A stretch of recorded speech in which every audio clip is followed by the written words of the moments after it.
যারা আনসার সদস্যকে এখান থেকে সরিয়ে দেওয়ার চেষ্টা করছে, তারা পরিচালকের গাড়িকে অবরুদ্ধ করেছে। বিভিন্নভাবে আপনারা কাজ করে থাকেন। এখন আপনাদের যে পরিস্থিতি তৈরি হয়েছে সেই তৈরির জন্য আমরা যতটুকু পারি সর্বশ্রেষ্ঠভাবে সর্বদিক থেকে আমরা চেষ্টা করি আপনাদেরকে সমাধান করার জন্য। আমার কথা শুনতে দিতে হবে প্লিজ। আমরা এখানে এসেছি আপনাদের সাথে কথা বলার জন্য, সমাধান করার জন্য, তর্ক করার জন্য আমরা এখানে আসি নাই। আমার কথা কি বোঝা গেল? আমাদের নিয়ে যদি কোনো আর্গুমেন্ট করেন আমরা চলে যাব, আপনারা আপনাদেরটা সমাধান করবেন। এবং আপনাদের যে কমিটি আছে, আমি জানি আপনাদের যে কমিটি আছে সেই কমিটিতে কোনো এক সময় আপনারা সবাই আমার কাছে গিয়েছিলেন এবং আমরা ওইখানে গিয়ে দেখলাম যে আপনাদের উপদেষ্টাও কিন্তু আপনারা রেখেছেন। কথা কি সত্য কিনা? তাহলে যেহেতু আপনারা আমাদেরকে মানেন, উপদেশ হিসেবে রেখেছেন, আজকের যে পরিস্থিতি তৈরি হলো সেটা নিয়ে আমরা খুব দ্রুত আগামী 3 দিনের মধ্যে আমরা সকলে বসে উচ্চ লেভেলে, আমরা একটু আগেও আমাদের যে সহকারী উপদেষ্টা মহোদয়ের সাথে কথা বলেছিলাম অন্য ব্যাপারে, আমরা কথা বলে কিভাবে এটাকে সমাধান করা যায় সেটা নিয়ে আমরা এগিয়ে আসবো। হসপিটালের যে পরিস্থিতি থেকে আছে আমরা আগে আলোচনা করি কিভাবে সমাধান করা যায়। হসপিটালের যে পরিস্থিতি, যেহেতু আমরা মানুষের সেবা করি, মানুষকে সেবা দান করি, এমন কোন পরিস্থিতি তৈরি করা যাবে না যেখানে কুমিল্লার সাধারণ মানুষ, আমরা যারা চিকিৎসার জন্য যারা আসে তারা যেন করতে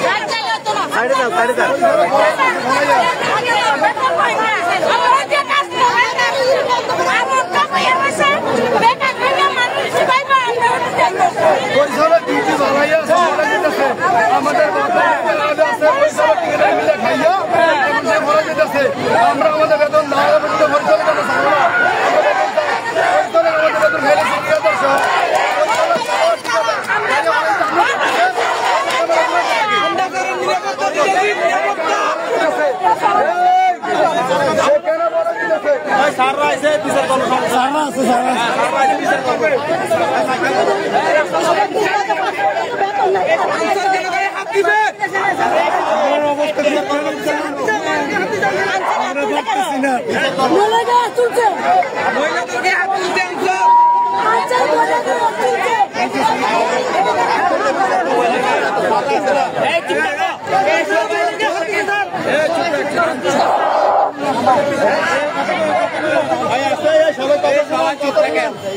বিসমিল্লাহির রহমানির রহিম।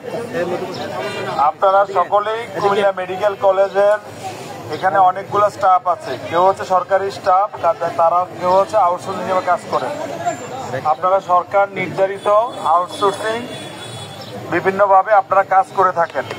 এখন আপনাদের যে পরিস্থিতি তৈরি হয়েছে সেই তৈরির জন্য আমরা যতটুকু পারি সর্বশ্রেষ্ঠভাবে সর্বদিক থেকে আমরা চেষ্টা করি আপনাদেরকে সমাধান করার জন্য। আমার কথা শুনতে দিতে হবে প্লিজ। আমরা এখানে এসেছি আপনাদের সাথে কথা বলার জন্য, সমাধান করার জন্য, তর্ক করার জন্য আমরা এখানে আসি নাই। আমার কথা কি বোঝা গেল? আমাদের নিয়ে যদি কোনো আর্গুমেন্ট করেন আমরা চলে যাব, আপনারা আপনাদেরটা সমাধান করবেন।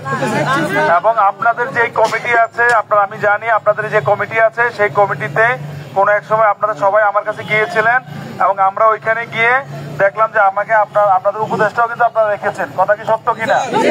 তাহলে যেহেতু আপনারা আমাদেরকে মানেন, উপদেশ হিসেবে রেখেছেন, আজকের যে পরিস্থিতি তৈরি হলো সেটা নিয়ে আমরা খুব দ্রুত আগামী 3 দিনের মধ্যে আমরা সকলে বসে উচ্চ লেভেলে, আমরা একটু আগেও আমাদের যে সহকারী উপদেষ্টা মহোদয়ের সাথে কথা বলেছিলাম অন্য ব্যাপারে, আমরা কথা বলে কিভাবে এটাকে সমাধান করা যায় সেটা নিয়ে আমরা এগিয়ে আসবো।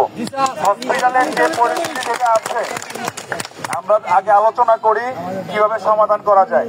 হসপিটালের যে পরিস্থিতি, যেহেতু আমরা মানুষের সেবা করি, মানুষকে সেবা দান করি, এমন কোন পরিস্থিতি তৈরি করা যাবে না যেখানে কুমিল্লার সাধারণ মানুষ, আমরা যারা চিকিৎসার জন্য যারা আসে তারা যেন ক্ষতিগ্রস্ত হন।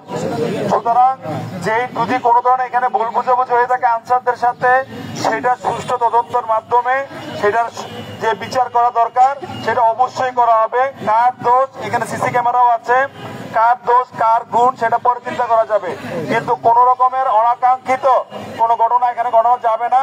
সবাইকে 3 দিনের মধ্যে আমরা কমিটি করে বসে কিভাবে সমাধান করা যায় সেটার ব্যাপারে আমরা এগিয়ে আসবো। আপনাদের যে যারা নেতৃবৃন্দ আছেন, এখানে সরকারি যারা নেতৃবৃন্দ আছেন, প্রিন্সিপাল স্যার আছেন এবং ডিরেক্টর স্যার আছেন, আমরা সকলে মিলে সমাধান করার চেষ্টা করব। সবাইকে ধন্যবাদ। সবাইকে ঠিক আছে? ওকে, থ্যাংক ইউ এভরিবডি।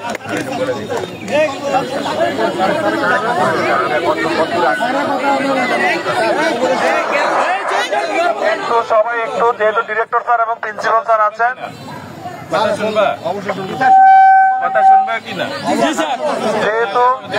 যেহেতু ডিরেক্টর স্যার এখানে আছেন, আলটিমেটলি আপনাদের এই সমাধানগুলা কিন্তু আমাদের ডিরেক্টর স্যার এবং প্রিন্সিপাল স্যার, যেহেতু উনি মেডিকেল কলেজ দেখেন, তাহলে ওনাদের মাধ্যমে আমরা আলটিমেটলি করব।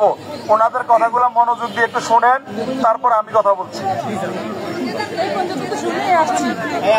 গতকালকে যখন ওদের ঢাকা থেকে ওদের এক নেতা আসছে, আমি ভদ্রলোকের নাম মনে করতে পারতেছি না, রফিকুল ইসলাম, তো তাদের সঙ্গে আমার কথা হলো, হওয়ার পরে ওরাও এখানে উপস্থিত ছিল যে ওপি বন্ধ হয়ে গেছে।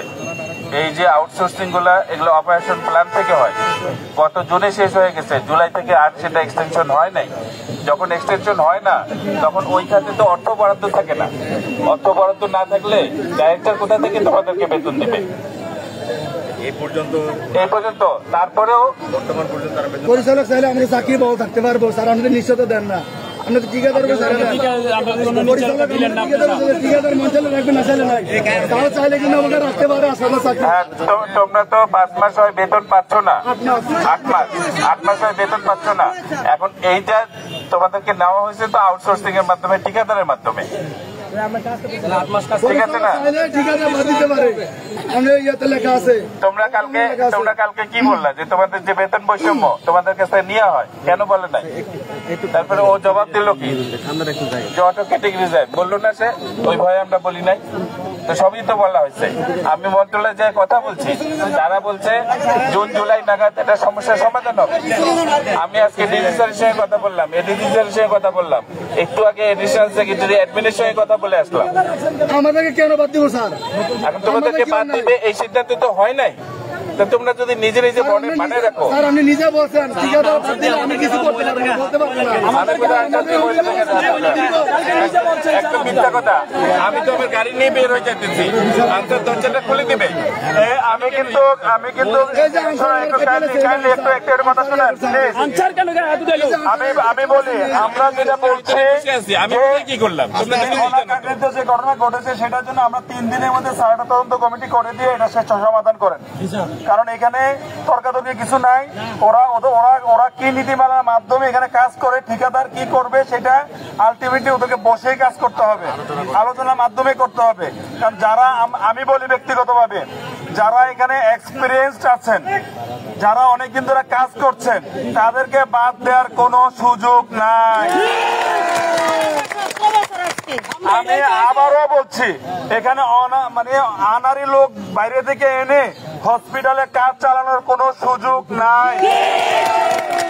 সুতরাং আপনারা যারা এক্সপেরিয়েন্সড আছেন, আপনাদেরকে কিভাবে সমাধান করা যাবে সেটার ব্যাপারে আমরা কাজ করব। আমার কথা কি বুঝে গেল? তাহলে আপনারা ধৈর্য ধারণ করুন। আগামী 3 দিনের মধ্যে, আপনার 3 দিন কাজ করবে না বলে আমরা কোনো কথা শুনবো না। আপনারা হসপিটাল বন্ধ করে দেবেন, আমরা আপনাদেরকে বের করে লোক নিয়ে নিব। কি করতে পারেন দেখবো আমরা। আমাদের কথা যদি না শুনেন, আপনাদের কারোর ব্যাপারে আমাদের সুপারিশ থাকবে না। কারণ এখানে মানুষের চিকিৎসা চলে। আপনারা 17 বছর এই মানুষের সাথে থেকে কাজ শিখছেন। সুতরাং এখন যদি বলেন এখন সমাধান না করে কাজ করবেন, আপনারা চলে যান, আমরা ব্যবস্থা করে দেব। কোনো আলটিমেটাম দিলে কোনো সমাধান হবে না। বাস শেষ, কাজ চালিয়ে যান। আমরা যৌক্তিক সমাধান করার চেষ্টা করবো ইনশাআল্লাহ। সবাই কাজে যোগ দেন। দিনের মধ্যে ইনশাআল্লাহ। আসসালামু আলাইকুম। Thank you.